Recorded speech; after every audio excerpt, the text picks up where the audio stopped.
मीराबाई भक्ति काल की एक ऐसी संत हैं जिनका सब कुछ कृष्ण के लिए समर्पित था। यहाँ तक कि कृष्ण को ही वो अपना पति मान बैठी थी। भक्ति की ऐसी चरम अवस्था कम ही देखने को मिलती है। आइए जाने मीराबाई के जीवन की कुछ रोचक बातें। मीराबाई के बाल मन में कृष्ण की ऐसी छवि बसी थी कि किशोर अवस्था से लेकर मृत्यु तक उन्होंने कृष्ण को ही अपना सब कुछ माना। जोधपुर के राठौर रतन सिंह जी की पुत्री मीराबाई का जन्म 16वीं शताब्दी में हुआ था। बचपन से ही वो कृष्ण भक्ति में रम गई थी। मीराबाई के बचपन में हुई एक घटना की वजह से उनका कृष्ण प्रेम अपनी चरम अवस्था तक पहुंचा। एक दिन उनके पड़ोस में किसी बड़े आदमी के यहाँ बारात आई। सभी औरतें छत पर खड़ी होकर बारात देख रही थी। मीरा भी बारात देखने लगी। बारात को देख मीरा ने अपनी माता से पूछा कि मेरा दूल्हा कौन है। इस पर उनकी माता ने कृष्ण की मूर्ति की ओर इशारा करके कह दिया कि यही तुम्हारे दूल्हा हैं। बस ये बात मीरा के बाल मन में एक गांठ की तरह बंध गई। बाद में मीराबाई की शादी महाराणा सांगा के पुत्र भोजराज, जो आगे चलकर महाराणा कुंभा कहलाए, से कर दी गई। इस शादी के लिए पहले तो मीराबाई ने मना कर दिया, लेकिन जोर देने पर वो फूट फूट कर रोने लगी। शादी के बाद विदाई के समय वे कृष्ण की वही मूर्ति अपने साथ ले गई जिसे उनकी माता ने उनका दूल्हा बताया था। ससुराल में अपने घरेलू कामकाज निपटाने के बाद मीरा रोज कृष्ण के मंदिर चली जाती और कृष्ण की पूजा करती। उनकी मूर्ति के सामने गाती और नृत्य करती। उनके ससुराल वाले तुलजा भवानी यानी दुर्गा को कुल देवी मानते थे।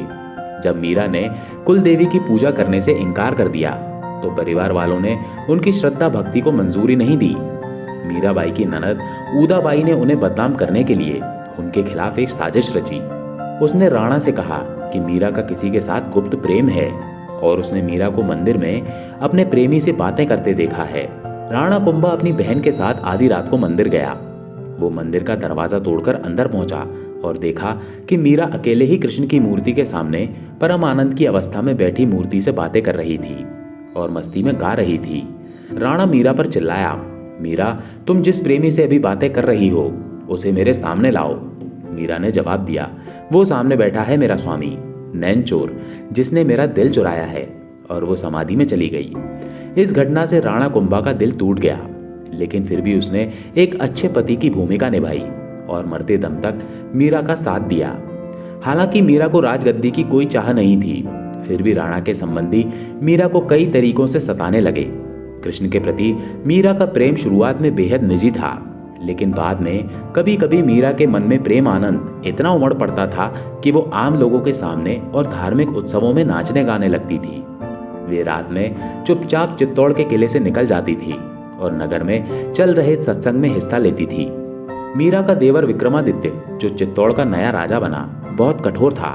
मीरा की भक्ति, उनका आम लोगों के साथ घुलना मिलना और नारी मर्यादा के प्रति उनकी लापरवाही का उसने कड़ा विरोध किया। उसने मीरा को मारने की कई बार कोशिश की।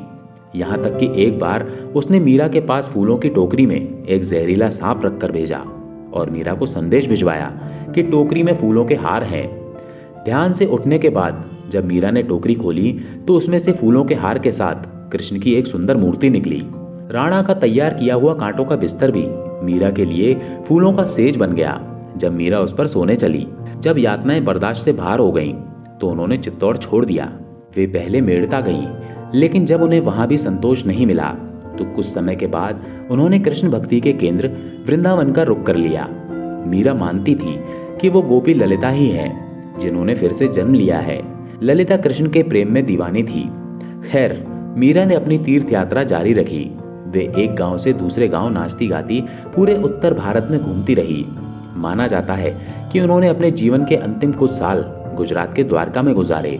ऐसा कहा जाता है कि दर्शकों की पूरी भीड़ के सामने मीरा द्वारकाधीश की मूर्ति में समा गई। जय श्री कृष्णा।